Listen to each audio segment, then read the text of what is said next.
পর্যটন বান্ধব আসলে দীর্ঘদিনেও করা যায়নি। স্থানীয়রা বলছেন আজকে বিশ্ব পর্যটন দিবস এবং এই পর্যটন দিবসে আসলে নানা ধরনের কর্মসূচি প্রতি বছর নেয়া হলেও সেই ধরনের আসলে বড় কোনো পরিকল্পনা দেখা যায় না। গত বছরগুলোতেও আসলে বিষয়টি নিয়ে স্থানীয় প্রশাসন সহ ঊর্ধ্বতন কর্তৃপক্ষ তারা কয়েক দফায় আসলে চেষ্টা করেছেন, বারবার মিটিং, সভা, সেমিনার করেছেন। কিন্তু আসলে এই মুন্সিগঞ্জ জেলাকে প্রত্ননগরী যে ব্র্যান্ডিং করা হয়েছে ২০১৮ সালে, সেই প্রত্ননগরী থেকে পর্যটন নগরীতে রূপান্তরের যে চেষ্টা সেটি আসলে দীর্ঘদিনেও বাস্তবায়ন হয়নি। ঠিক এই মুহূর্তে যে স্থানটি থেকে আপনাদের সাথে যুক্ত হয়েছি, আপনারা দেখছেন মুন্সিগঞ্জ শহরের ইদ্রাকপুর কেল্লা নামের এই স্থাপনাটি, যেটি মুঘল শাসন আমলে ১৬৬০ সালে তৎকালীন বাংলার সুবেদার, মুঘল সুবেদার মীর জুমলা তিনি আসলে নির্মাণ করেছিলেন। রাজধানী ঢাকা থেকে মাত্র ২৪ কিলোমিটার দূরত্ব এই কেল্লাটি তৎকালীন পর্তুগিজ ও মগ জলদস্যুদের হাত থেকে আসলে ঢাকাকে রক্ষার উদ্দেশ্যে তিনি নির্মাণ করেছিলেন।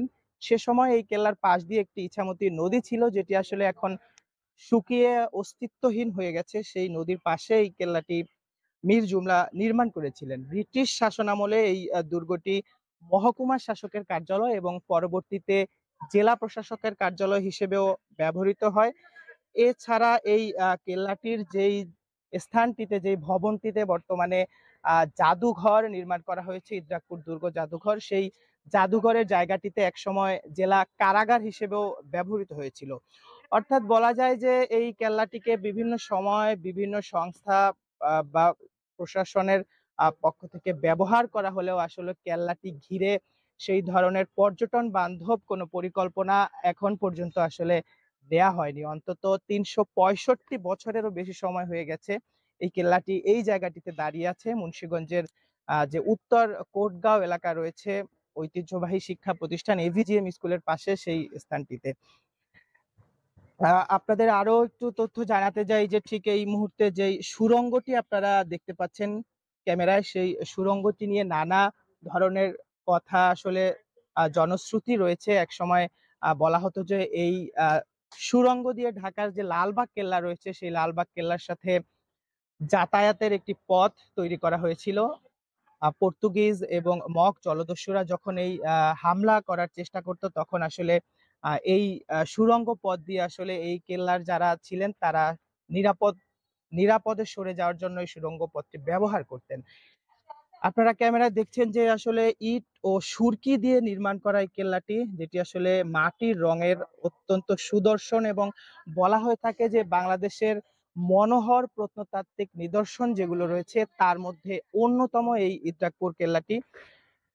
এই ইদ্রাকপুর কেল্লা ঘিরেই মুন্সিগঞ্জ জেলার যে ব্র্যান্ডিং প্রত্ননগরী মুন্সিগঞ্জ, সেটি আসলে করা হয়েছে। কিন্তু আসলে এই আহ, আহ, কেল্লার আশেপাশে কোনো ধরনের বিনোদন কেন্দ্র না থাকার কারণে জেলার বাইরে থেকে পর্যটকরা ঠিক তেমন একটা আসেন না। আমরা এই কেল্লাতে ঠিক কিছুক্ষণ আগে কেল্লার দায়িত্বে যারা রয়েছেন টিকেটিং ব্যবস্থা তাদের সাথে কথা বলেছি। তারা যেমনটা বলছিলেন যে এখানে প্রতিদিন গড়ে ১০০ থেকে ১৫০ দর্শনার্থী আসেন, তবে তারা বেশিরভাগই জেলার ভেতরকার।